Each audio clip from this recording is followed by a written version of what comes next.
Pues buenas tardes, bienvenidos a esta sesión del aula. Hoy contamos de nuevo con nuestro querido vecino Ignacio. Apago esto, perdóname, ya Es está. habitual del aula. Bueno, todos sabemos que es comandante del ejército retirado, que sirvió a la patria en Boinas Verdes y en los regulares de Ceuta Ahí y está. otros destinos. Y actualmente en la vida civil pues sigue dirigiendo su empresa de formación de ejecutivos de Avante. Tenemos un gran colaborador del aula que presentó aquí su primer libro, El Colón Emprendedor, y hoy nos va a hablar de un hecho histórico que se conmemora su centenario, que es el desembarco de Alhucemas, que parece ser que no pasó nada, pero fue un gran hecho de las armas españolas, que como en este país estas cosas no se publican, pues es mejor que le escuchemos a Ignacio, que nos va a ilustrar de esta maravilla de desembarco. Don Ignacio, Muchas gracias. adelante. Muchas gracias, Hilario. Bueno, en primer lugar,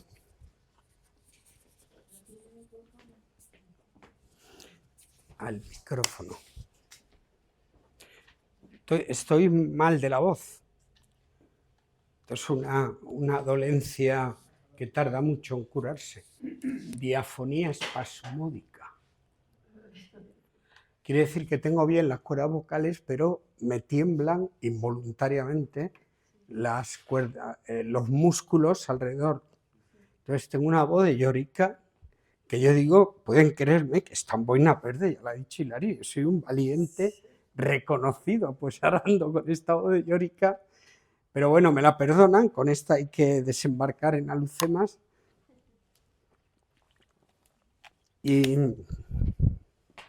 Y bueno, es probable que con los minutos mejore. Miren, yo, quiero agradecer en primer lugar una vez más al aula de actualidad, a mi parroquia. Iba a decir, me iba a empadronar aquí, pero es que vivo al lado de la parroquia, o sea, ya estoy empadronado aquí. Soy de la casa, sí. Y agradeceros a todos, os tuteo, somos pocos, y gracias porque muchas caras ya me resultan conocidas. Miren, yo soy comandante del ejército, retirado. Es verdad que he estado en Boinas Verdes, en la división acorazada y en regulares de Ceuta. Nosotros los militares abrazamos el dicho latín si vis pacem para bellum. Si no quieres la guerra, prepárate para la paz, ¿no?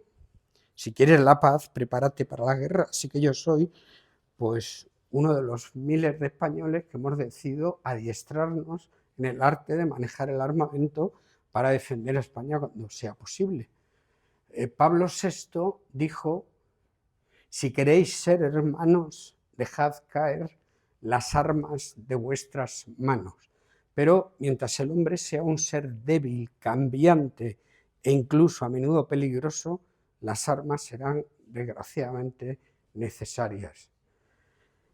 Lo digo porque a veces nos confunden a los militares como si todos vamos con el cuchillo en la boca y buscando dónde matar y somos más pacíficos que muchos otros. Y que desgraciadamente la guerra está con el género humano y no hemos encontrado la fórmula de evitarla. La guerra es el conflicto más serio que pueda haber.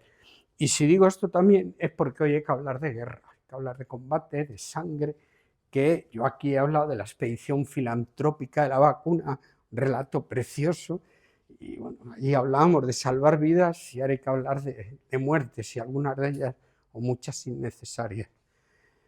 Pero me alegro de poder hablar de esto, la voz se recuperará, confiad, porque es una página brillante de nuestra historia. Como ha dicho Hilario, y en esta nuestra querida España tenemos la asignatura pendiente de conectarnos con nuestro pasado y hacerlo sin miedo, porque yo soy de los que opina que si las luces y sombras de nuestra querida España las pones en una balanza, es que tenemos una historia en la que podemos sacar pecho en comparación con otros muchos países. Pero la leyenda negra nos ha comido y muchísimos españoles desgraciadamente dudan de nuestro pasado glorioso. Bueno, esta es una página tan desconocida como brillante. Mucha gente sabe o ha oído hablar del desastre anual y esto que está en el polo contrario, de esto no se habla. Y nosotros los españoles somos a veces culpables, porque tenemos tendencia a seguir la leyenda negra, que su técnica consistió en minorizar nuestros éxitos y engrandecer los fracasos. En una acción de marketing sensacional, los anglosajones escriben hoy nuestra historia. Y bueno, pues yo con esto efectivamente pues soy un poco apóstol de una de las páginas brillantes. Me gusta hablarlo también porque yo he pertenecido a regulares de Ceuta que intervinieron en el desembarco de Alucema y sobre todo porque mi abuelo, siendo comandante de regulares, desembarcó en Alucemas. Así que tengo motivos más que suficientes para, bueno, pues que me apetece contaros este relato. Vamos con ello. El rumbo que me propongo seguir es hablar del contexto histórico, luego del desembarco propiamente dicho, y preguntas y lo que surja. Vamos con el contexto histórico. Primero hay que hacer unas consideraciones, algunas de tipo nominal, ¿no? Entender términos. Lo primero es que hay que entender que un protectorado, bueno, hemos visto que dice el desembarco de Alucema es el principio del final en la pacificación del protectorado de Marruecos, de quien dijo este ingeniero y estratega militar, Emilio Herrera, Alucema fue una obra de arte militar ejecutada con precisión matemática. Yo de mi cosecha me atrevo a decir que antes seguro que nuestro ejército y nuestra nación España no se habían comportado como lo hicieron con Alucema, donde el ejército, tierra, mar y aire, incluso la Guardia Civil, que también participó, van a hacer una labor, desde el punto de vista estrictamente militar, ejemplar. Pero es que hasta nuestros políticos, no puede ser, sí, nuestros políticos se alinearon con nuestro ejército y de común dimos un golpe de autoridad y ya anticipó que ingleses y franceses dijeron, ¿a dónde vais? Os vais a estrellar, esto es un disparate.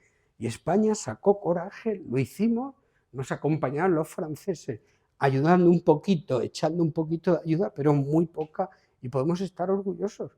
Y yo de mi cosecha digo que no sé si España alguna vez ha liderado una misión tan compleja, una operación tan compleja como fue Alucema. Pero efectivamente deberíamos primero definir y aclarar que un protectorado es el Estado que está protegido por un Estado o entidad internacional más fuerte. Con esto empezamos a contestar qué pintamos nosotros en África, del que tenemos un recuerdo tremendo, que se nos había perdido allí. Pues se nos había perdido que en forma de protectorado quisimos y lo hicimos ayudar al entonces Marruecos de la época. Este régimen legal ya no existe, hoy lo más parecido serían las misiones multinacionales que hacen muchos países para ayudar a Irak, al Líbano y tal. La conferencia de Algeciras de 1906, después de la Primera Guerra Mundial, los europeos se tiraron a morder África y empezaron a coger muchísimas posiciones. Y los conflictos que se iban creando se arreglaron con la conferencia de Algeciras, donde a Inglaterra y Francia, que históricamente siempre estaban en disputa, hicieron la entente cordale, es decir, se unieron, durante esa época fueron amigos y su enemigo era la Alemania, que salía resurgida de la Primera Guerra Mundial y era un poco el enemigo a batir. Alemania quería meter la mano también en África y se hizo ahí un pacto a través de la conferencia de Algeciras, se terminó de repartir todo y esto es muy importante. Los ingleses le dijeron a los franceses en esa negociación, vale, pues quédate tú con el norte de Marruecos, porque es verdad que yo tengo desde Egipto hacia el sur prácticamente toda África es mía, comprendo que te corresponde a ti. Ahora, lo que yo no quiero es que tú estés asomado al estrecho de Gibraltar, porque yo tengo allí Gibraltar y no tengo ninguna gana de que estéis vosotros los franceses. Entonces Francia lo aceptó. Y entonces se les ocurrió buscar una potencia de segundo orden, que nosotros veníamos del desastre del 98, habíamos caído en picado y ya éramos potencia de segundo orden. Nos dijeron, oye, ¿os parece que a los franceses le demos todo Marruecos, excepto la franja del norte, para que no estén ellos ahí? Si no queréis estar vosotros, nos advirtieron que lo harían los italianos. Y España dijo que sí porque veníamos de haber sido muy grandes, haber caído en una debacle, significaba seguir en el tablero internacional, significaba poder proteger mejor nuestras plazas españolas, Ceuta, Melilla, Los Peñones, Chafarinas, y bueno, también nos podía servir para ganar un poco en nuestro ego, que estaba absolutamente demacrado después del desastre del 98. Y al llegar a ese acuerdo se hace el Tratado de Fez, por el que se ajustan los protectorados francés y español. Ahí tenemos una foto donde estamos con el sultán. O sea, el sultán era la autoridad máxima de Marruecos. Pide socorro a la comunidad internacional y es Francia la que dice que protectorado significa al final que yo, que soy una potencia superior, de orden superior, te ayudo, te doy la vigilancia interna, externa, el orden, la ley, te ayudo al desarrollo de toda tu nación y lo único que te pido es que a mí me permitas pues sacar beneficio económico de alguna manera. Y así entraban todas las potencias en forma de protectorado. Lo que pasa es que aquella firma del sultán lo hace con Francia, ahí no está España. Y a su vez, a los 4 meses, España firma que se hace cargo de una parte de Marruecos, de nuestro protectorado, como una subdelegación de Francia. El resultado es este, que Francia se va a quedar con 450.000 kilómetros cuadrados y España con la franja que vemos arriba, excepto la parte amarilla, que es Tánger, que de aquella conferencia salió que Tánger quedaría como ciudad internacional que no se podía tocar por nadie. Así que nosotros tuvimos esta franja, 21.000 kilómetros cuadrados, equivale al actual Badajoz, y firmamos con el sultán, que se llamaba Abd al-Hafiz, que estuvo de sultán de 1908 a 1912.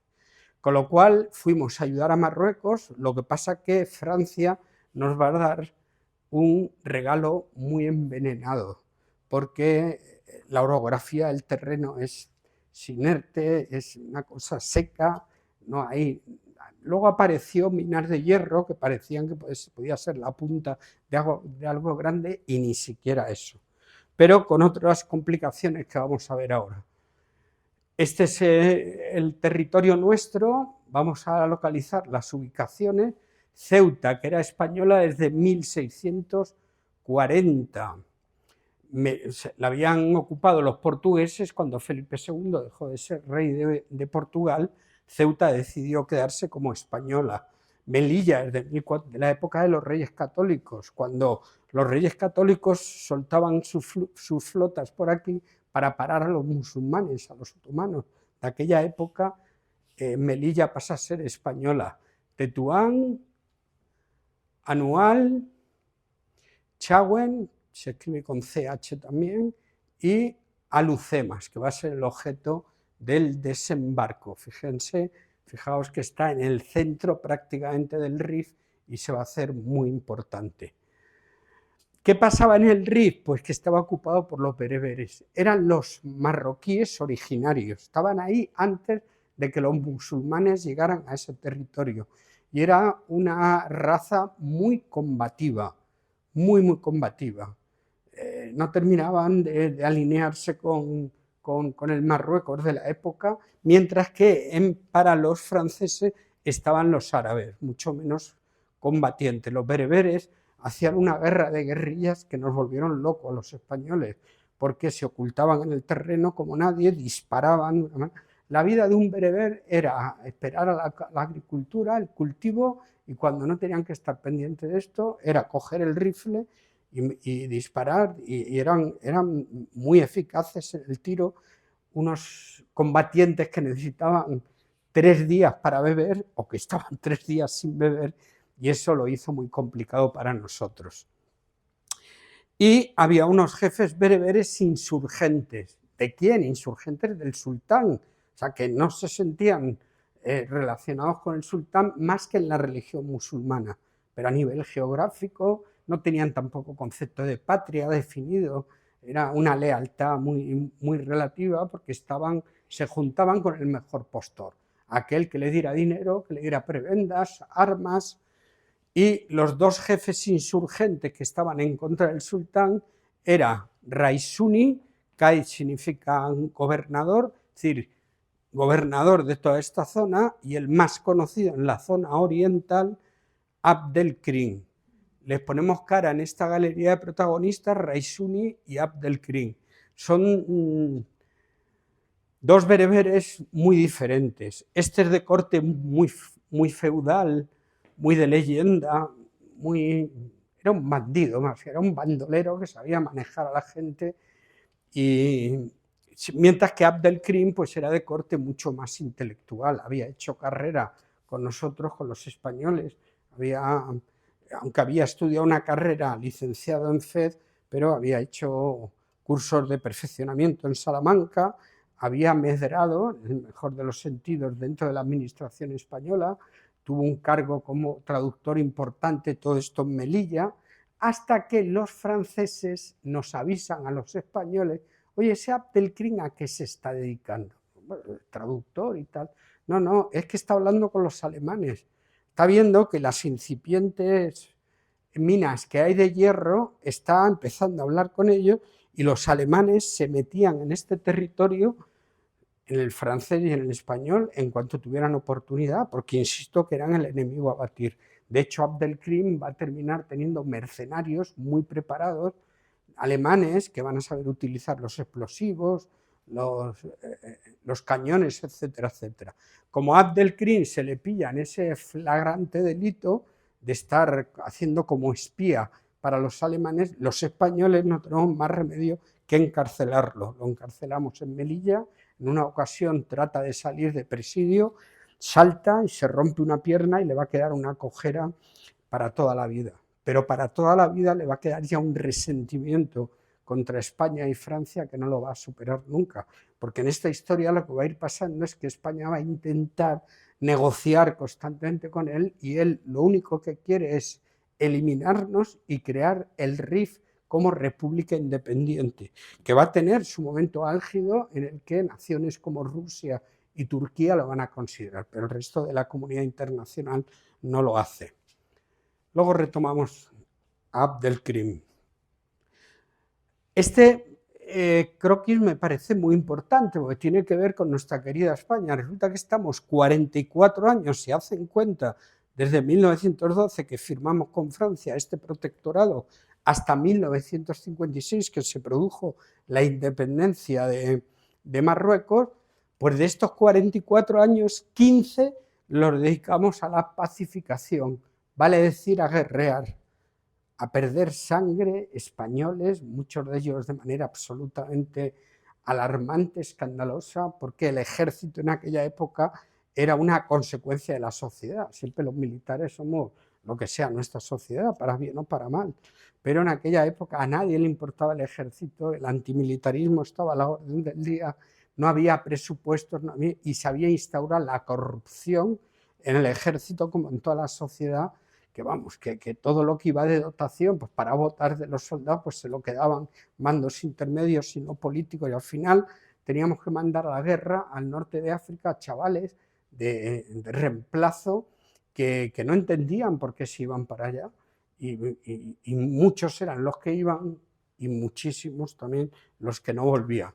Pero fíjense que lo que dedicamos son casi 30 años al protectorado ya propiamente dicho, una vez que hemos pacificado a los dos insurgentes, y esto es ayuda y progreso. O sea, hoy en Marruecos hay tantas raíces españolas como francesas, pero todos, hasta los que estamos aquí, imagino que asociamos a Marruecos con Francia, pero no con España, que hicimos hospitales, carreteras durante 30 años. Bueno, se habla solo de esto, y de esto voy a hablar yo también.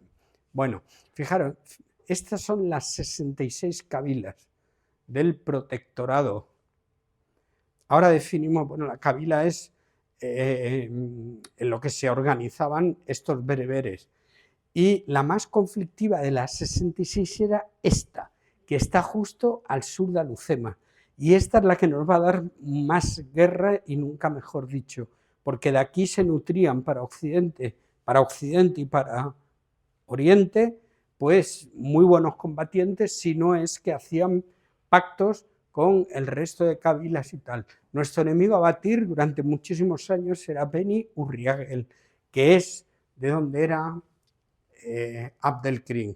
Su padre había sido también el caid de Abdelkrim. De hecho, lo que le va a pasar a Abdelkrim es que una vez que le pone la proa a los españoles en 1920, esto va a ocurrir en el 25, se va a vivir a la Kabila donde era originario y allí va a organizar a toda esa pandilla de desarrapados, que es verdad que era lo que eran esos combatientes, lo va a modernizar, les va a dar una cierta cohesión y España se va a encontrar con algo que no esperábamos.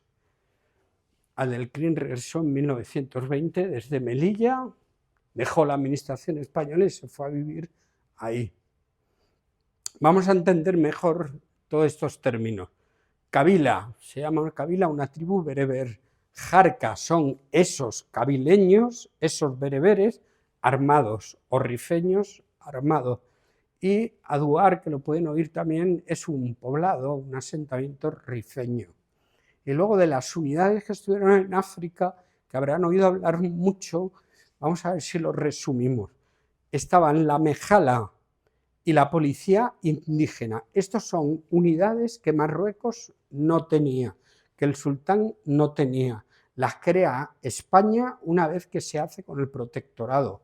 ¿Para qué crea la Mejala? Perdón. Para que sea la guardia del Jalifa.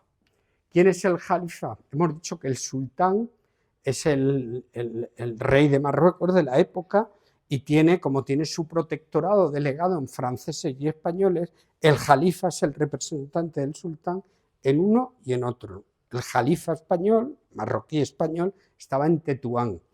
Y para ello le hacen una guardia, una policía, una guardia personal que van a combatir mucho, incluso en Alucemas, y esto no terminó de estar bien, porque no se les terminó de instruir bien, como la guerra estaba saltando constantemente, pues porque la labor de la guardia del Jalifa era proteger al Jalifa, como su propio nombre indica, pero van a tener que hacer labores de infantería sin estar preparados para ello. La policía indígena tiene que poner orden en las cabilas. Todo esto son unidades que tienen mandos españoles, no siempre, pero que la tropa es nativa. Esto no es ningún invento español, esto lo han hecho ingleses, alemanes, siempre en África, porque los nativos siempre conocen mucho mejor el terreno, son buenos combatientes. Entonces, tener mandos europeos y nativos a la orden, pues suele funcionar muy bien. Pero aquí hay que incluir a las jarcas amigas, porque las jarcas en principio son enemigas, pero como tienen esta lealtad tan voluble, al final lo que pasaba en el protectorado es que muchos de los avances militares era a base de avanzar, aquí hay una kabila, se bajaba el europeo del caballo, iba a buscar al kabileño, oye, ¿cuánto dinero queréis? Tanto, bueno, os damos esta vez mejor, os damos víveres, os damos tal. Entonces las jarcas eran volubles, o sea, estaban a un lado y a otro, pero cambiaban en medio del combate, lo vamos a ver.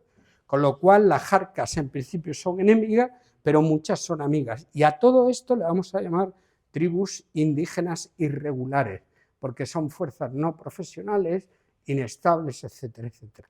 Y con este modelo es en el que el general Dámaso Berenguer en 1911 crea las unidades de regulares. Como su nombre indica, regularizar lo que era irregular. ¿Qué diferencia hay entre nuestras unidades de regulares y estas otras de aquí? Pues que, por ejemplo, ya lo hacían también los franceses. Si yo estoy en Melilla y creo una unidad de regulares, me cojo a kabileños, a rifeños que sean más allá de Melilla. Nunca cerca, porque al final están sus familias, está toda esa influencia. Hacía falta gente que no tuviera nada que ver con ello. Van a dar un resultado muy bueno. Todavía en estos primeros años va a haber parte de las unidades de regulares que en medio del combate se pasan a los rifeños. Pero bueno, en general es una unidad muy, muy competente. Bueno, al final, claro, yo estoy orgulloso porque pertenecía a regulares, pero es la unidad más condecorada de España. Es la que ha derramado más sangre, la que tiene más laureadas, etcétera, etcétera. Y unos años después se crea la Legión, en 1929 años. ¿Por qué? Porque en España están hartos ya de que sigan cayendo chavales de reemplazo, aunque regular está paliando un poco todo ese chorreo de sangre que está llegando a la península. A Millán Astray, que era un místico, al teniente coronel Millán Astray, se le ocurre crear una legión parecida a la francesa, con extranjeros, un tercio de extranjeros. Es decir, vamos a ver si encontramos mercenarios que podamos ir en combate, en vanguardia, y que todos los chavales que sean de reemplazo los pasamos atrás. Luego lo de extranjeros no dio tanto resultado y el nombre de tercio de extranjeros duró muy poco. Al final la legión estuvo nutriéndose durante muchos años por hombres que no tenían ya nada que perder en la vida, vale decir, delincuentes, gente desestructurada y que abrazaban a la muerte como su novia. Si el teniente coronel, ¿quién he dicho? Me salía Milán del Bosch, tenía un chispazo. Millán Astray significa la mística, que hoy sigue teniendo la legión, que en eso siguen siendo número uno. El comandante Franco Bamonde le va a dar el adiestramiento. Franco, sin lugar a dudas, ha sido uno de los mejores militares que ha habido en la historia militar del mundo. Un hombre, el general más joven, y tenía un arte especial para hacer el combate y para hacer la guerra. Yo, si tenía dudas, que yo no las tengo, porque habiendo pasado por la Academia General Militar, el impronto de Franco, allí lo tenemos, ¿no? Entonces, nosotros los militares pues hemos aprendido a respetar la figura de Franco porque desde el punto de vista militar ha sido extraordinario. Luego ya como caudillo, como jefe de Estado, pues cada uno tendrá sus preferencias. Pero a día de hoy la legión sigue teniendo ese misticismo de Millán Astray y siguen siendo unas unidades. Bueno, esto va a tener mucho que ver en Alhucemas, porque estas dos unidades van a crear una especie de sinergia y van a dotar a España de lo que los militares llamamos la voluntad de vencer, que es la voluntad expresa de tener fe en el combate y no ser soldados de reemplazo que están ahí esperando, mirando la hora. Yo los he tenido en tiempo de paz, pero en tiempo de guerra es igual. Bueno, vamos a continuar. Con esto vamos a ir siguiendo el relato. Hemos dicho que en el 98 se produce el desastre, España pierde sus últimas posesiones, el imperio se hunde en medio de la desolación, mientras en la metrópoli reina el desgobierno. 14 años después, en 1912, el Tratado de Fez. Aquí sí que estamos ya españoles y franceses firmando la colaboración con el protectorado de Marruecos, que lo había solicitado, negocia con Inglaterra, España se incorpora, empujada por las otras naciones, como ya hemos visto. Pero en 1921 aparece el desastre anual. El desastre anual, España pretende dar un golpe definitivo en el Rif, se impone la precipitación y Alderkirch juega sus bazas, España sufre su peor derrota militar con 10.000 muertos. O sea, anual tenía que ocurrir, o sea, eso tenía que estallar porque eran demasiados años en los que no había presupuesto, había corrupción, los militares tenían poca fe y tal. Y esto, en este croquis sencillo, vamos a ver qué fue. Bueno, los tres protagonistas que estuvieron alrededor del desastre anual, pues su majestad el rey Alfonso XIII, Dámaso Berenguer, que era el comisario de toda la zona, el comisario era como el delegado del gobierno en Marruecos, y era de la misma promoción que el general Fernández Silvestre.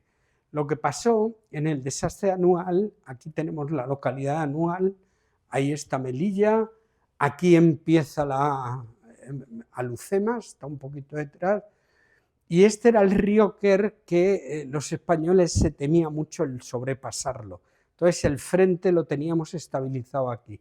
Pero llega este nuevo Fernández Silvestre de caballería, esto es importante porque el arma de caballería tiene un impronto de galopar, de ir muy deprisa, y él era un hombre impulsivo, era un hombre brillante, se decía de él, como se dijo de Franco, que tenía baraca, tenía la suerte, él había combatido en Cuba, tenía cuchilladas por el cuerpo, todo. Y era un hombre que en la zona occidental había hecho una carrera brillante. Entonces su compañero de promoción, el comisario, dice, te voy a nombrar comandante general de Melilla a ver si conseguimos llegar a Alhucemas, porque a Alhucemas hacía ya mucho tiempo que los españoles están intentando hincarle el diente. Incluso se ha pensado ya en hacer algún desembarco, pero siempre por cuestiones políticas y alguna vez por cuestiones internas militares el desembarco no se terminaba de hacer. La idea era acabar con Abdelkrim haciendo una maniobra de tenaza. Como la parte occidental estaba con Raisuni, estaba bastante doblegada, ahora pongo a uno bueno allí para que cierre hacia Alhucemas y entonces lo que va a hacer es un desplazamiento de 100 kilómetros con 20.000 hombres, que suena mucho, pero van a ser insuficientes, y esto es un disparate desde el punto de vista militar.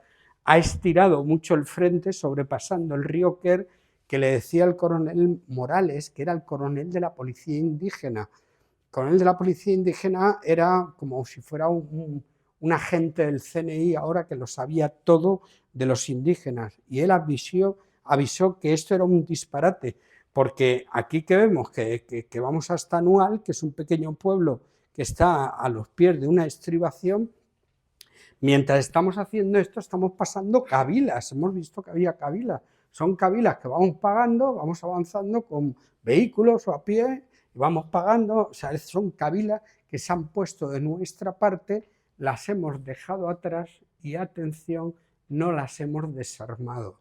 Con lo cual tenemos a esos rifeños con esa lealtad tan relativa que efectivamente cuando queramos dar la vuelta porque nos va mal de frente, nos lo vamos a encontrar. Y esto va a ser el problema de Anual. Efectivamente, Abdelkrim estaba al otro lado de estas estribaciones y había sospechar de que estaba haciendo bien su trabajo, pero yo creo que nunca imaginamos que había modernizado, que había cohesionado sobre todo, pues las cabilas eran peligrosas, pero eran una a una. Una se ponía a huir de nuestra parte, al día siguiente la otra, ahora las había unido a todas, las había incentivado. No voy a decir que había convertido en un ejército regular, pero sí suficiente para que al subir al monte Abarrán, que está ahí, que era un monte que había que ocupar porque desde ahí se veía Alhucemas, pues van a saltar como si fuera un lobo herido y se va a producir esto, que van a ir contra nosotros, pero los españoles se van a encontrar, vamos, indígenas, de frente y por detrás, disparando los rifeños, porque estaba todo tan precipitado que no se había previsto un repliegue ordenado, y cuando empezaron a acosar en Anual los rifeños, se salió corriendo, pero corriendo, que los soldados ya no obedecían a nadie, había quien quitaba gente que iba a caballo, con heridos para irse ellos. Bueno, o sea, fue una estampida que concluyó en Montarruiz, donde van a morir ahí solamente 3.000 de los 10.000. Se van a rendir y ante el rifeño piden rendirse con el visto bueno de la comandancia de Melilla, siempre y cuando les perdonen la vida y les dejen ir a Melilla. Les dicen que sí, cuando están saliendo masacraron a los 3.000 que estaban ahí. Pero ya venían haciéndolo con todos los que iban muriendo, que fíjense, las mujeres rifeñas estaban pendientes de sus combatientes porque en el momento que había pues una posición que caía o un grupo y tal, iban y rapiñaban. Es decir, el concepto de vida lo tenían absolutamente cruel y bueno, y las muertes que hubo ahí fue con unas torturas impresionantes. Estos son los muertos, aquí un sacerdote recogiendo. Estos son los de la famosa carga de caballería, que se quedaron ahí intentando paliar lo que estaba pasando. Al final el desastre Anual dejó 13.363 muertos, casi 11.000 españoles, 3.000 indígenas y prisioneros, 119 murieron en cautiverio, 700 lograron fugarse. Cuando cogían prisioneros iban buscando a los oficiales y suboficiales. Y en Anual la estampida fue de tal calibre que muchos se quitaban las estrellas para que no lo identificaran. Actos de cobardía, igual que hubo actos de heroísmo inenarrables. Pero esto es lo que estaba pasando en España. Estaban muriendo demasiados españoles y esto es por lo que había que cambiar, que que estos españoles, si tenían que morir, que fueran profesionales y no que fueran soldados de reemplazo. En el momento que ocurrió este desastre, las mejores unidades se mandaron a Melilla y empezó la reconquista, que en muy poco tiempo, y ya con el espíritu, lo pongo aquí, con la legión irregular se impulsan la voluntad de vencer, se recuperan posiciones y se contempla el horror de Anual.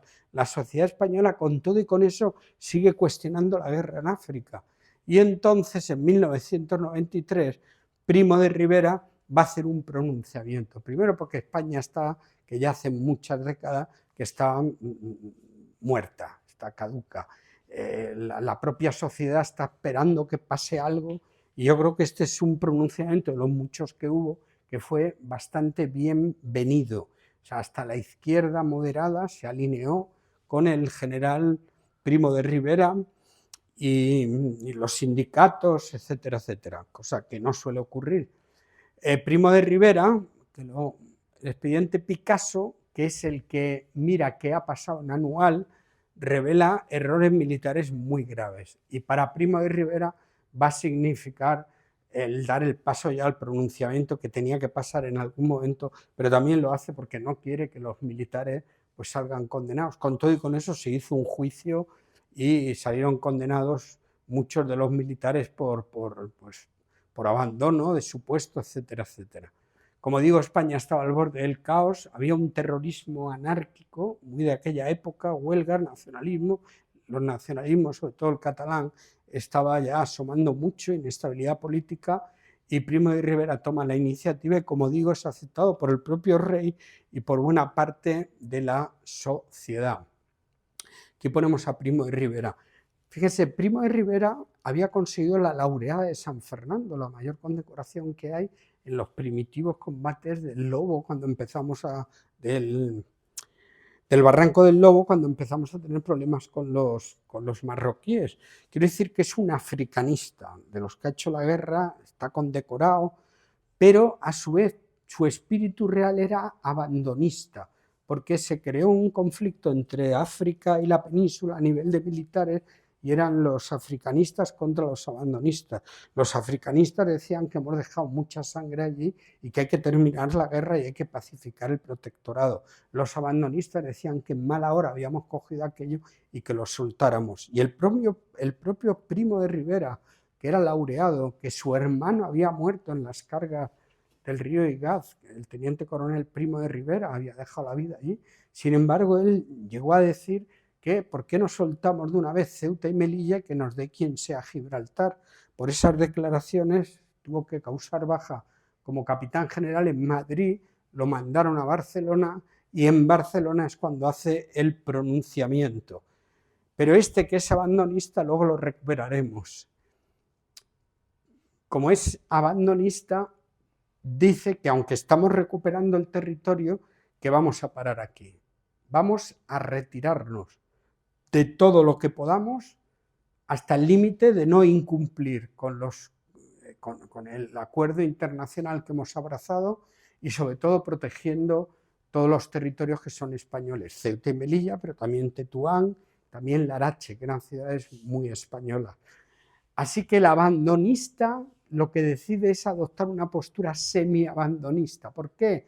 Porque mientras era un general más, pues estaba pillando y diciendo esto, pero cuando se encontró como jefe del gobierno, jefe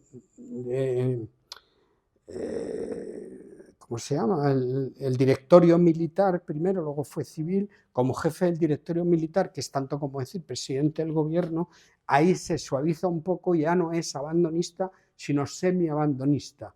Y lo que pide es que se retire, y en una de las retiradas, la de Sagüen, Primo de Rivera ordena el repliegue de parte del territorio. En Sagüen había muchísima guarnición.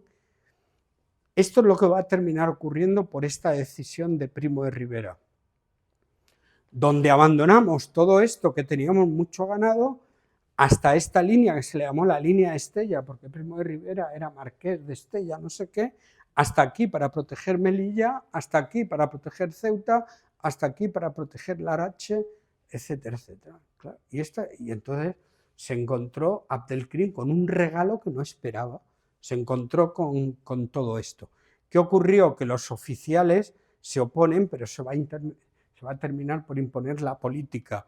Se habla de que hubo una conversación muy agria entre Franco y Primo de Rivera.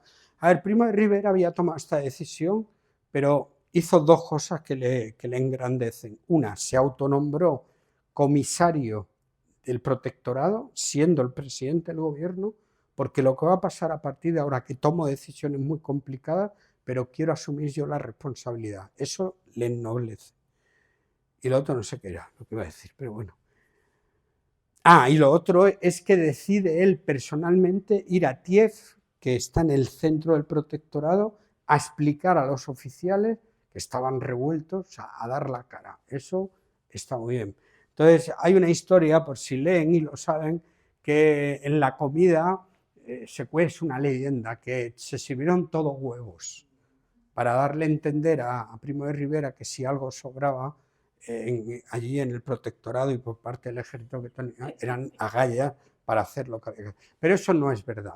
Pero sí que es verdad que fue muy agria las conversaciones donde Franco habló en nombre de todos los oficiales, pero al final los militares, como hizo Franco cuando cerró la Academia General Militar, que es una historia preciosa, porque Franco, Azaña, ordenó cerrar la Academia General Militar y los militares estamos a lo que nos diga el gobierno. Y Franco, que había creado la academia, tuvo que cerrarla y se dirigió a los cadetes diciendo: disciplina, nunca bien definida ni comprendida.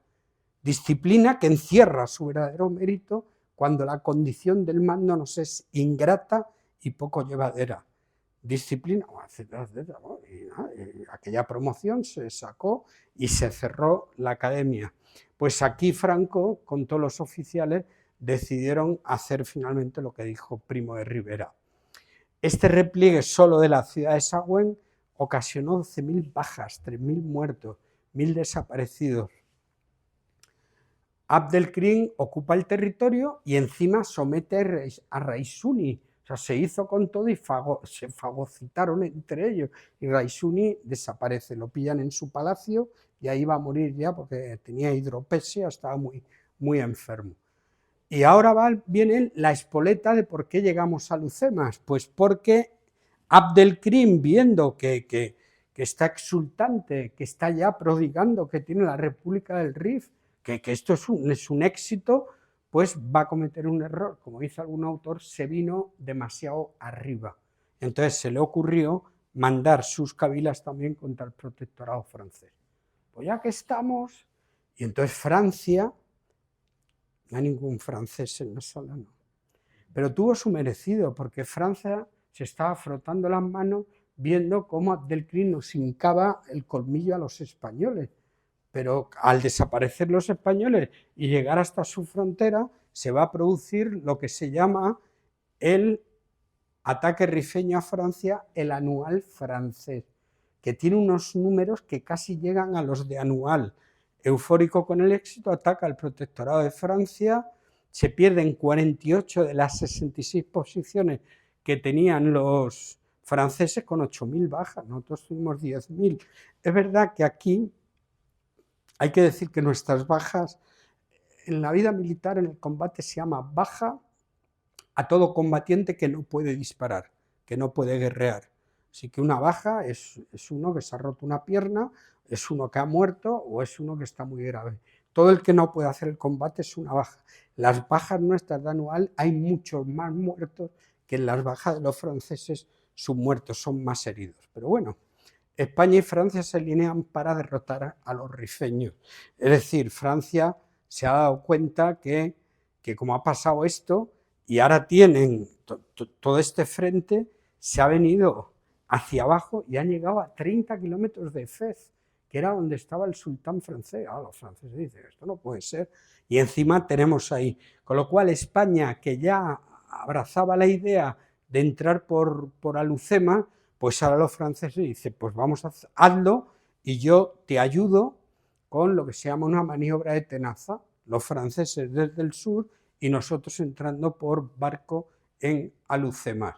Cuando se llega a este acuerdo, Pétain, el francés Pétain y Primo de Rivera se ven ahí en Marruecos para poner en marcha el plan del desembarco.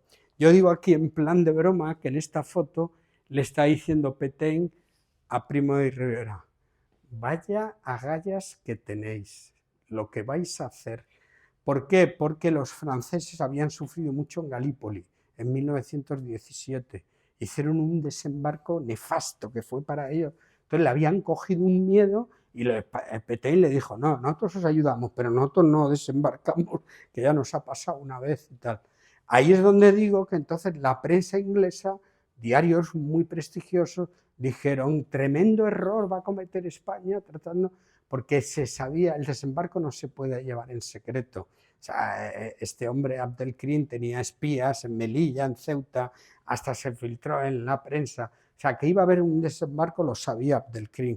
Lo que no se puede imaginar es que los españoles vamos a tener agallas, más agallas para entrar por donde vamos a entrar. Así que llegamos al desembarco de Alhucemas. España retoma el desembarco contando con Francia. A Francia le convence poco la operación. El principal esfuerzo francés se hará por tierra desde el sur. España va a protagonizar la primera operación anfibia conjunta y combinada con éxito de la historia. Había habido otras con poco éxito. O sea, esto es un titular que los españoles nos tenemos que sentir orgullosos. Vamos con el desembarco. ¿Qué fue lo que hicimos?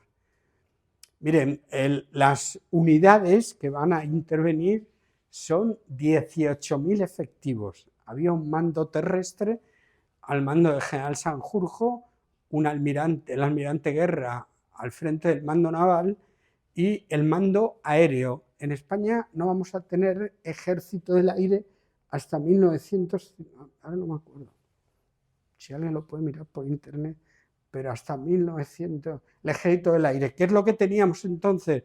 Un arma aérea del ejército de tierra, había militares que pilotaban aviones y los marinos también, pero no teníamos el ejército del aire como tal.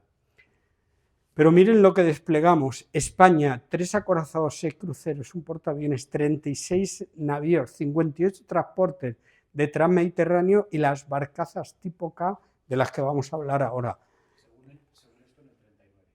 39, sí. Ejército del aire en el 39. Gracias. Gracias, sí. Y Francia va a intervenir con esta flota. Esto ya dice mucho de España, porque después del desastre del 98 la Armada se nutrió de buenos marinos e ingenieros navales y teníamos ya para entonces una flota muy digna. En cuanto al mando aéreo, vamos a poner sobre Alhucemas cerca de 162 aviones, cuando en anual apenas volaron 2 aviones y uno de ellos para echar hielo a los que estaban muriendo en Montarruiz, en ese último emplazamiento. Pero, sin embargo, aquí vamos a intervenir ya con 162 y los franceses van a aportar 6 aviones, 4 aviones y 2 globos cautivos. Globos cautivos, un globo que se echa al aire, pero queda siempre fijo a tierra por medio de una cuerda. Cautivo. En cuanto a las fuerzas terrestres, va a salir una unidad tipo brigada de Ceuta y otro la hará de Melilla. La de Ceuta es la que va a ir en vanguardia. El primer escalón va a ir el coronel Franco, el segundo escalón el coronel Martín, el tercer escalón teniente coronel Campís. Y una vez que esto desembarque por otro sitio, que lo veremos ahora, pues va a entrar otro escalón. Al final, fíjense ustedes, 18.500 efectivos, 9.300 por aquí, 9.200 por ahí. Unan lo que tiene organizar todos estos aviones y todo este desplazamiento. Es decir, la logística, la macrologística que tuvo que hacer España fue desorbitada, tan desorbitada como perfectamente milimetrada. Basta decir con que, por ejemplo, cada transporte de Transmediterránea, cada 2 barcos, ahí va media brigada, la mitad de lo que estamos viendo. Para esa media brigada, en esos barcos sí o sí, tienen que ir todos sus recursos logísticos. Es decir, que esa media brigada sea autónoma una vez que entre en tierra. A su vez, de los barcos van a saltar a las barcazas tipo K para poder llegar a la costa, y cada barcaza va a llevar la logística y los recursos que necesita un batallón.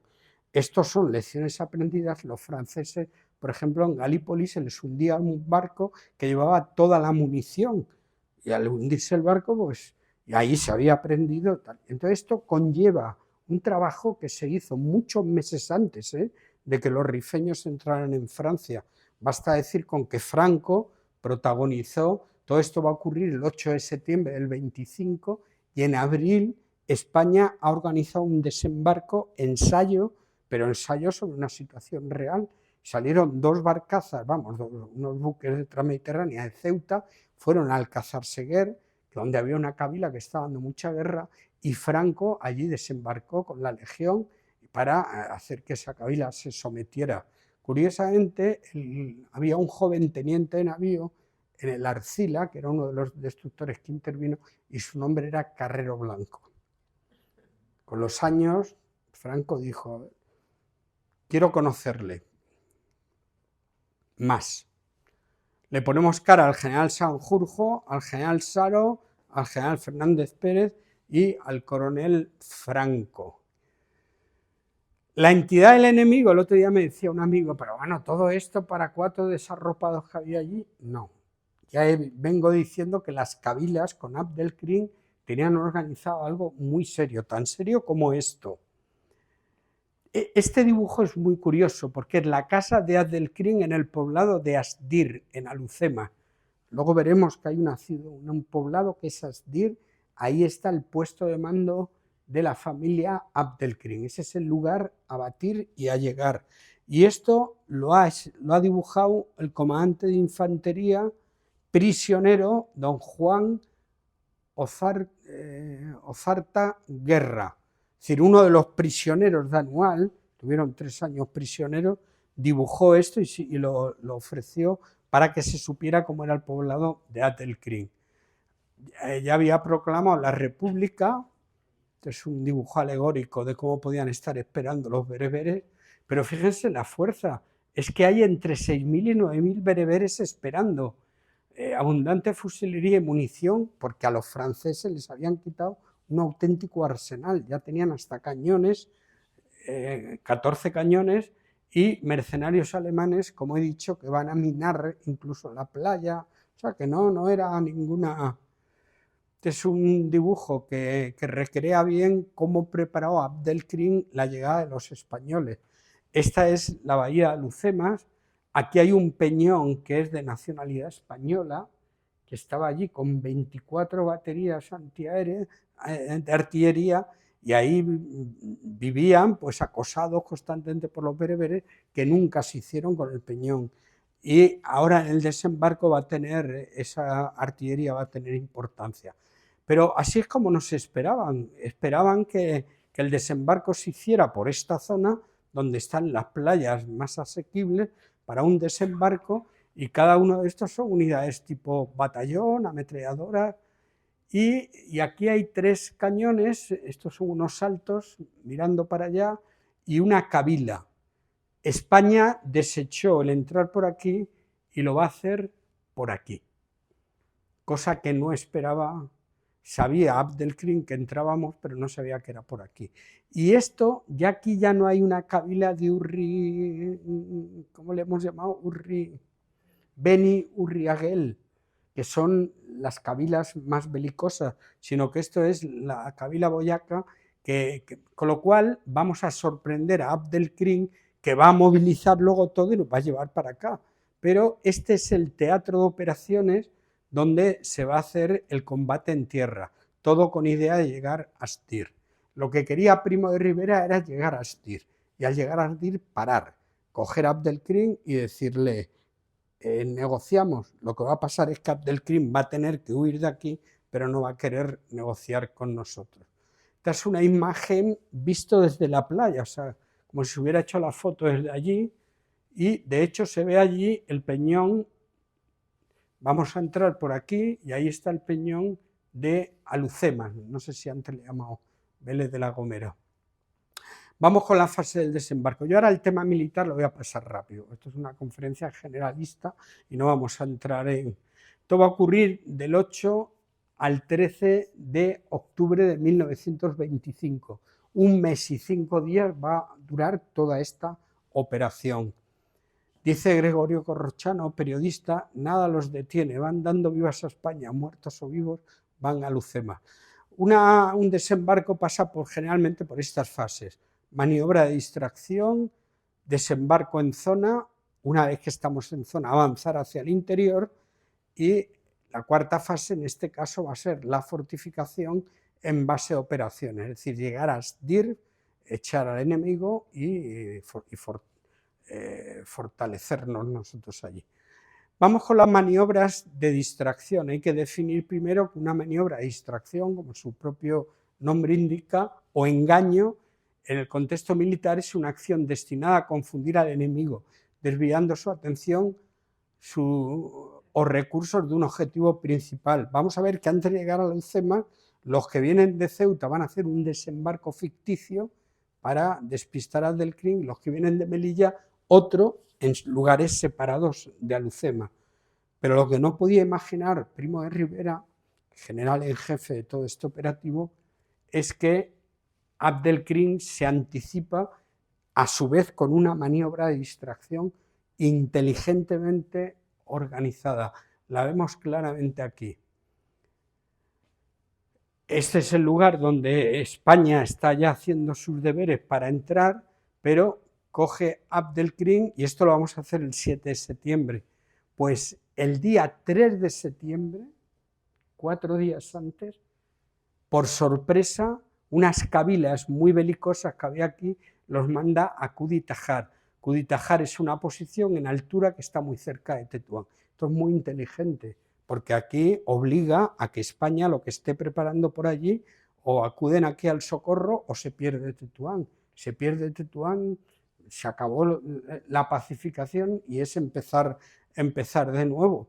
Primo de Rivera, cuando recibe la noticia 4 días antes del desembarco, con toda la logística, con todo anticipado, con hombres ya embarcados que ya están yendo hacia Lucema, Primo de Rivera cierra los dientes y dice, pues tienen que aguantar los que estén allí.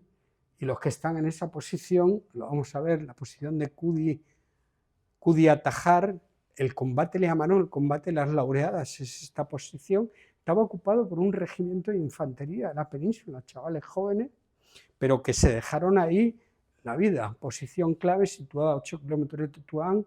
El objetivo de Abdelkrim, obligar a concentrar efectivos y frustrar a Lucema. La defensa, 132 soldados de un regimiento peninsular con el capitán Gómez Zaracíbar.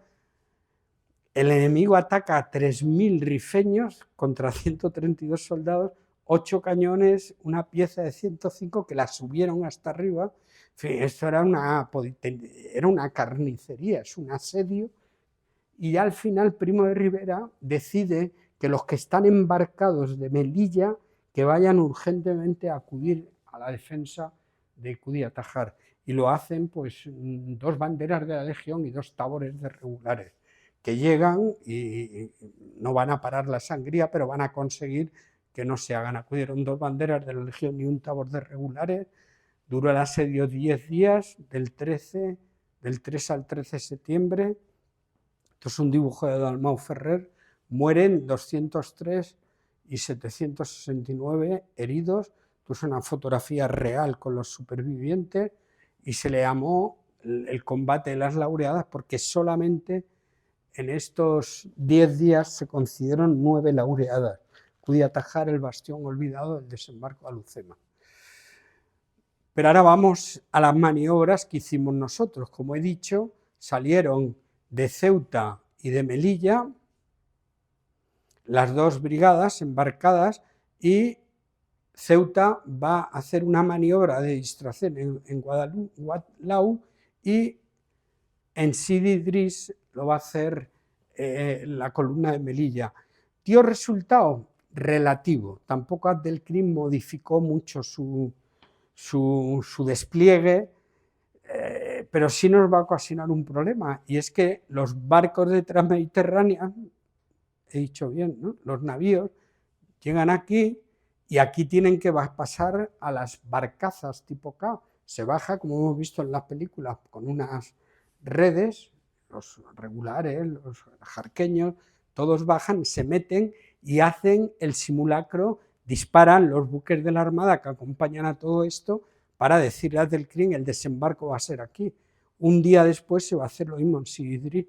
A estos en particular, que están más lejos, les va a suponer que esos chavales que están ya embarcados, esos soldados legionarios regulares que están embarcados en esas barcazas donde van 300 hombres, ya no se les va a desembarcar, ya desde ahí con las barcazas van a Lucemas. 44 horas, 44 horas, haciéndose todas sus necesidades, comiendo de mala manera, pero iban muy incentivados al combate. Bueno, ahora lo veremos. Pasaron de los buques a las barcazas K y se hizo fuego de artillería. Vamos a ver las barcazas para que le pongamos cara. Estas se habían utilizado en Galípoli y las adquirió España, 26 de ellas, a Inglaterra. Se las rectificó un poco, se mejoró un poco la pasarela de desembarque, pero poco más. Cada barcaza de las 26, cuidado que no era ninguna tontería, tenía una eslora de 30 metros, 8 nudos, que es una velocidad muy lenta, pero claro, no tienen quilla, porque tienen que entrar y posarse en la playa. Al no tener quilla, las hacen muy inestables. O sea, que esos chavales con 44 horas navegando sin quilla, tuvo que ser tremendo. Llevaban de dotación un oficial, maquinistas, 10 de marinería. Todos van a recibir la medalla naval colectiva por su trabajo y son 26 que se las adquirimos a Inglaterra. Capacidad 300 hombres. Durante la operación estuvieron 44 horas embarcados. Ahí los tenemos. ¿Qué va a pasar? Que llegamos al desembarco en zona. De las dos columnas, la brigada de Ceuta y la brigada de Melilla, vamos a desembarcar por aquí y los que vienen de Melilla terminarán haciéndolo por aquí y una parte de las barcazas se vendrán aquí arriba. Pero primero van a entrar las barcazas que vienen de Ceuta y van en cabeza, pues Francisco Franco lleva la legión, pero por delante van barcazas de indígenas. No es porque se les quisiera poner delante como carne de cañón, sino porque al ser indígenas y al ser este un terreno inédito para España, pues estos conocían muy bien el combate de los rifeños y lo que hacía el combate al final, cuando lleguen a tierra, va a consistir en que los jarqueños, los de la Mejala, todas estas unidades nuestras que son de indígenas, van por delante para distinguir dónde están ocultos, metidos, unas piezas de artillería que hay, y una vez que las localizaban, las legiones regulares entraban para hacer el final de ese combate. Fíjense lo que llevaba el coronel Franco en el primer escalón: una unidad de carros, 2 banderas de la legión, un batallón de infantería, tabores de indígenas jarcas, tabores, un tabor de la Mejala y luego compañías de zapadores, batallones de especialistas, transmisiones, intendencia, sección de camelleros. La sanidad nunca se había planteado en España como se va a plantear aquí. 2 buques son médicos, 2 buques sanitarios, y se va a montar hasta un hospital de campaña que lo va a hacer Gómez Ulla, el famoso del hospital. Lo vemos luego, 4.500 hombres por aquí, y esto lo paso rápido, pero lo mismo, 2.700 hombres. Imagínense entrando por aquí. Este es un cuadro donde se ve a los generales Primo de Rivera y Sanjurjo saludando en el torpedero. Está basado en hechos reales de que esto ocurrió, que Primo de Rivera en el torpedero número 22 pues se dio una vuelta por las barcazas, esto estaría más separado de costa, saludando y animando a los soldados para el combate. Está en el Museo del Prado. Y esto es un croquis de cómo entraron las barcazas en tierra. Aquí está la playa y fíjense que hay unas barcazas que son de carros de asalto. Esta fotografía es una maravilla porque es real, recoge el momento exacto del desembarco de las primeras barcazas en la playa de Itaín. Esto fue sacado el 8 de septiembre a las 11:40 horas. El desembarco tenía que haber sido el día 7, pero la mar no acompañó. Entonces le dijeron a Franco que esperara el día siguiente por la mañana, pero cuando era por la mañana las barcas también se movieron, tal, y entonces él, que tenía que haber entrado en la playa de Cebadilla, que estaba aquí, las barcazas se fueron para allá y ya por fin le dieron a Franco, como jefe que va en vanguardia, autonomía para tomar la decisión si abortar el desembarco o no. Y Franco, ya cuando le dicen que las barcas no pueden seguir, han tocado tierra, Franco va metido en una de esas, toca tierra, con esto no contaba, eso no se había previsto, con lo cual tienen que echar la puerta del desembarque a la mar, y estos son 50 metros que van a marcar todo el desembarco. Primero, porque si os dais cuenta, por aquí vienen los carros de combate, son unos carros franceses T-17 que no es que hagan mucho fuego, pero la idea es que los carros llegaran a la playa y que detrás los infantes fueran protegiéndose. Pero al no conseguir las barcazas llegar, y estos son los carros, las barcazas estas se han visto obligadas a retirarse, y aquí Franco pues se encontró con una tesitura, dicen los que relatan este episodio, que todo el mundo se quedó mirando cuando se quedó ahí la barcaza anclada en el fondo. ¿Qué hacemos? Todos miraron a Franco y Franco le dijo al corneta: toca legionarios a luchar, legionarios a morir. O sea, ya no podemos, hay que hacerlo como sea. Esto es una decisión atrevidísima, pero va a suponer que tienen que bajar los soldados a tierra, lo tienen que hacer con el fusil y con la munición en alto, pero toda la impedimenta que tienen ahí, pues resulta que ya tiene... Aquí hay unos soldados que se llaman faeneros, que eran los que tenían que cargar toda la impedimenta que venía aquí. Pero esto va a marcar el desembarco porque ya no hay carros, tampoco puede venir el ganado, va a faltar agua, porque todo lo que se iba a hacer con las barcazas en tierra, que el ganado enseguida hubiera hecho una mano para hacer todo, hay que hacerlo a mano y va a haber que subir todo hasta aquí arriba. ¿Qué va a pasar aquí arriba? Pues que cuando suban ahora jarqueños, los jalifas, legionarios irregulares, el frente se va a quedar establecido 13 días, porque la logística, lo vamos a ver, la logística no llega. Bueno, aquí desembarcó mi abuelo, el capitán José Ayuso. Formaba parte del tabor de Tetuán, era capitán, y con una compañía de ametralladoras desembarcó José Ayuso. Dejarme que os cuente el apellido Ayuso en tierras africanas.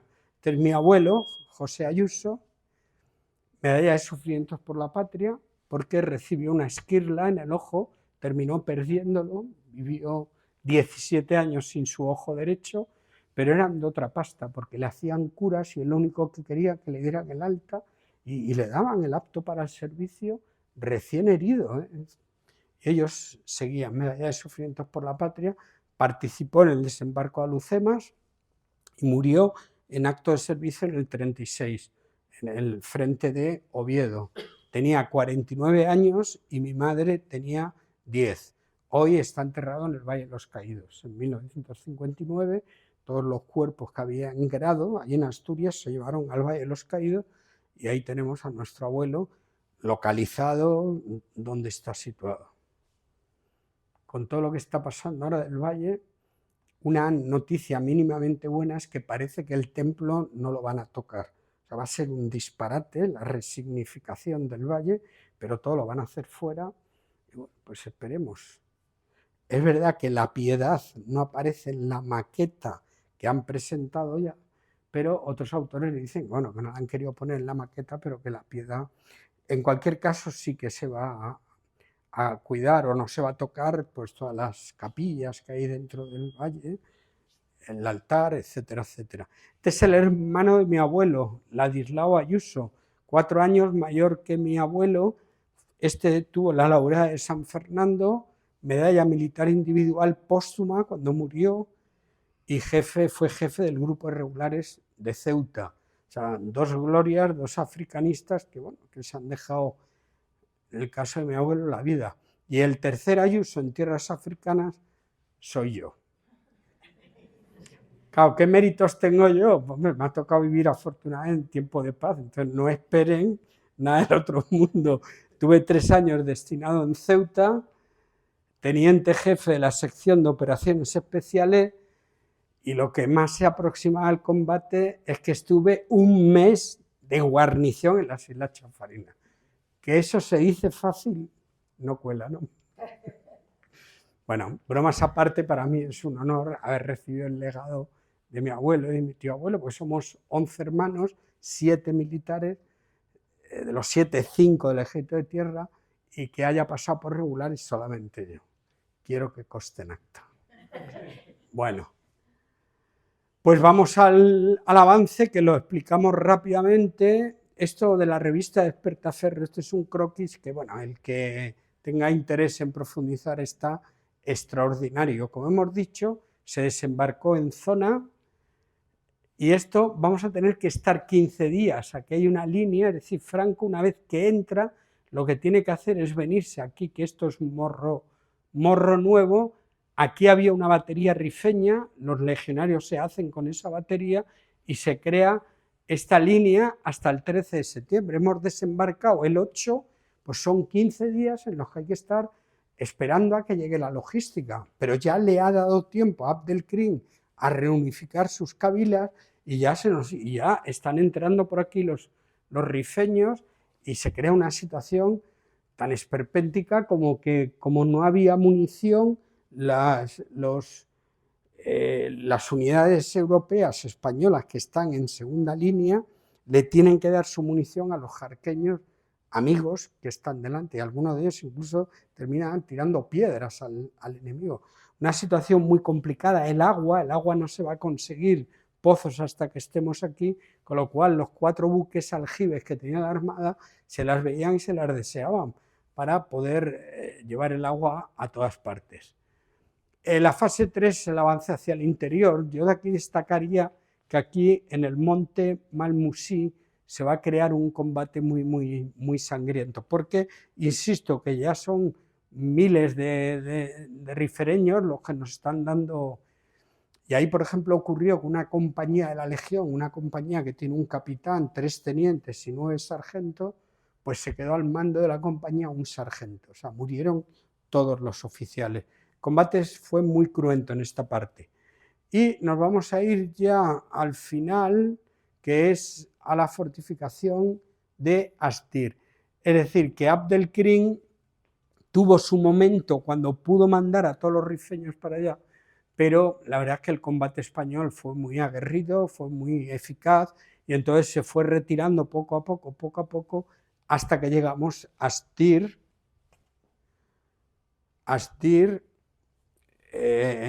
hasta el 13 de octubre.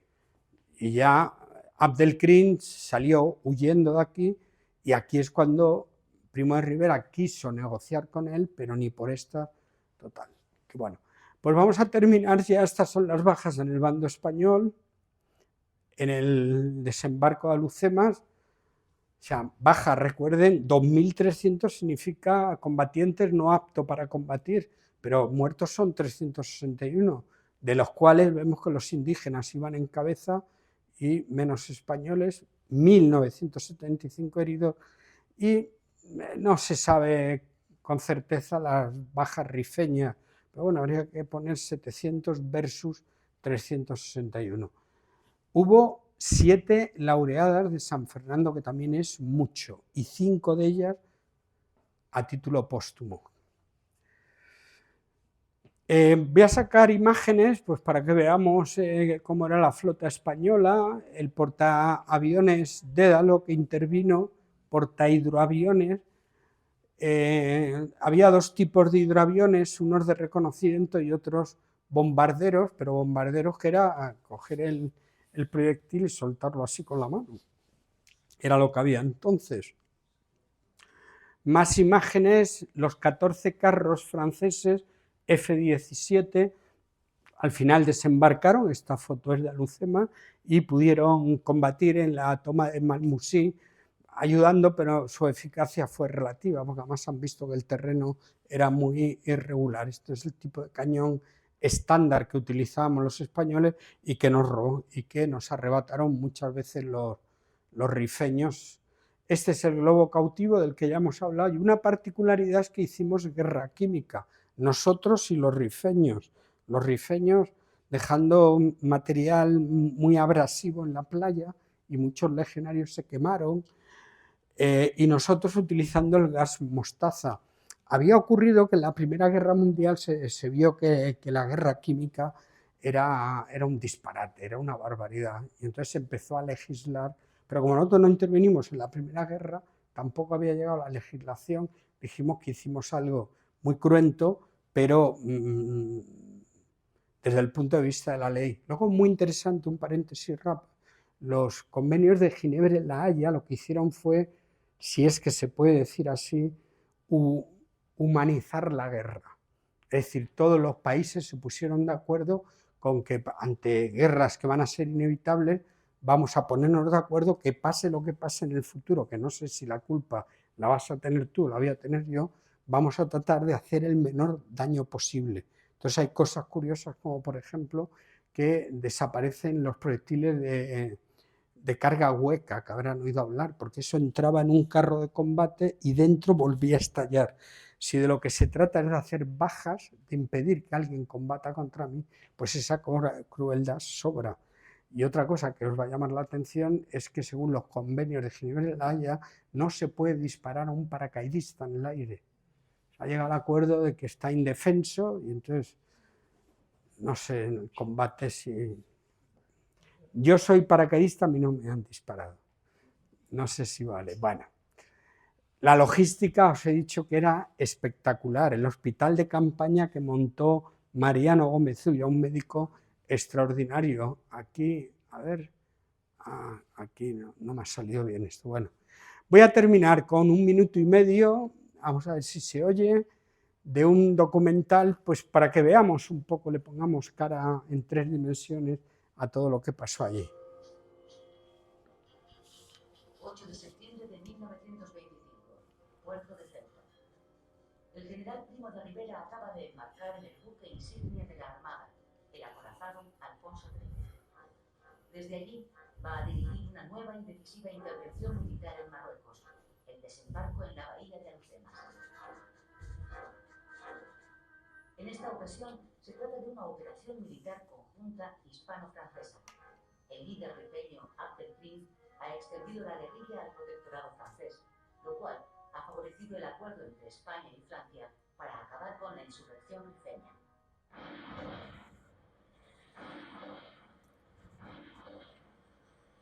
El éxito del desembarco es total.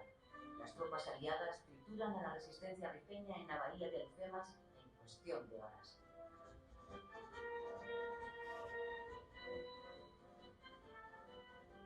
Seis meses después, el ejército español domina el Rif y su líder, Abdelkrim, se rinde a los franceses. Los oficiales africanistas, los que han hecho su carrera militar en Marruecos, jugarán pocos años después un papel decisivo en la historia de España. Son Sanjurjo, Mola, Odet, Varela o Franco.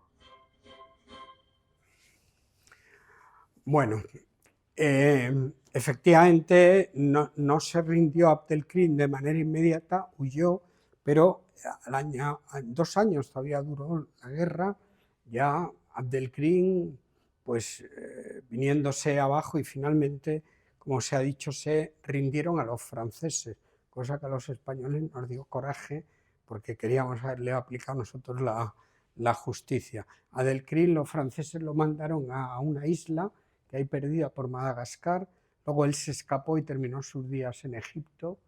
Le ofreció el sultán de Marruecos, el siguiente, le ofreció venir y colaborar con el gobierno y tal, por los méritos que tenía de cara a Marruecos, pero él solo quería el Rif independiente, así que declinó la invitación y terminó muriendo en Egipto.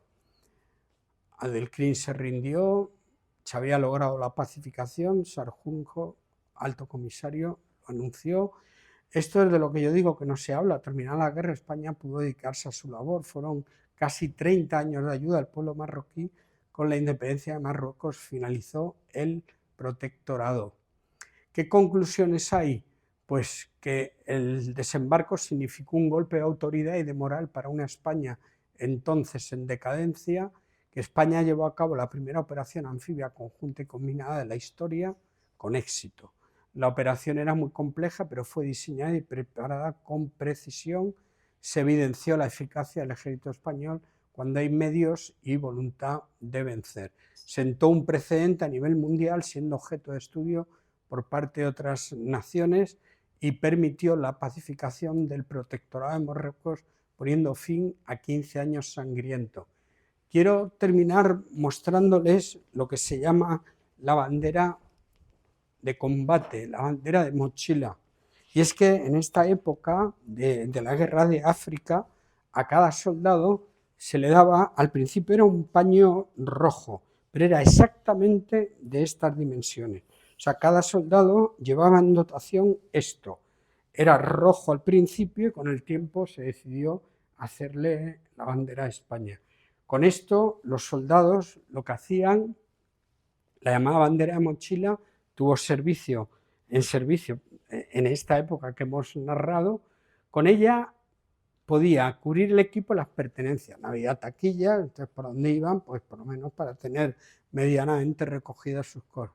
Señalizaba la posición de la tropa en campaña, porque se lo echaban detrás en la mochila y así el ejército propio sabía que ahí estaban los soldados españoles y servía como mortaja para los soldados caídos. Los soldados de reemplazo que recibían la bandera también, cuando llegaban a sus casas, la ponían en los balcones indicando he llegado y además lo he hecho con vida, ¿no? Actualmente, desde hace no mucho tiempo, en todas las unidades españolas se está entregando esta bandera de mochila. Aquí lo vemos en la Academia de Artillería a los alumnos. Y esta bandera de mochila es la que dio origen al pasodoble de la bandera, que hizo popular. ¿Y la cantaba? Marujita Díaz. El original no era Marujita Díaz, pero bueno, pero la popularizó Marujita Díaz. Entonces yo con la última estrofa, pues yo me quiero despedir.